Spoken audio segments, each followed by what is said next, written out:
My name is Geoffrey West, and I'm a professor, distinguished professor at the Santa Fe Institute in Santa Fe, New Mexico. We're a science research institute dealing with complex systems and transdisciplinary kinds of challenges.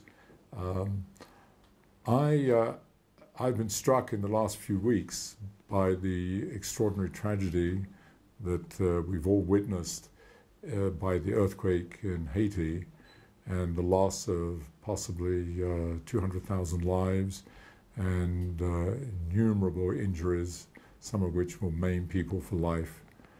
And in thinking about it in the context of torture, I recognize that this was a natural occurrence. This was something that was, in a certain sense, out of our control.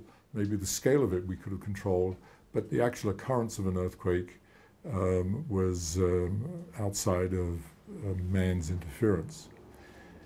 And this is in marked contrast to the horrors that go on and are ignored that involve maybe many more people than are involved in the Haiti earthquake, which is, and the kind of horrors that we're thinking about are man-made and ones that many of us don't even know really exist, and that is the problem of torture around the world. And in particular, the horror, I think, that torture is done across not just the undeveloped and developing world, which is the way many of us in the developed world think, but in fact we too are guilty of this. We institutionalize torture, and it's one of the great tragedies because it violates the fundamental rule of law by which civilized society not only sustains itself but prospers.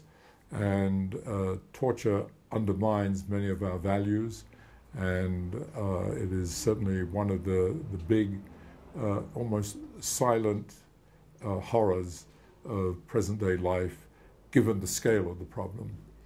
So I'm very enthusiastic and very supportive of the work that the International Bridges to Justice organization does. I think we need more of this, we need more support for it, and we need people to move in and start really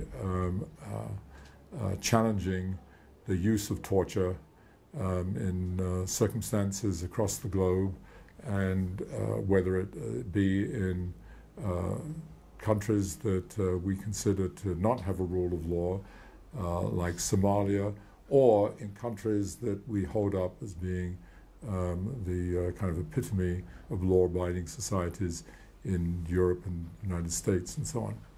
So I give my wholehearted support to the efforts made by this organization. I think it's critical that we all support it, and I look forward to seeing progress made and the kind of attention that we see paid to the tragedy of the natural phenomenon that we saw in Haiti.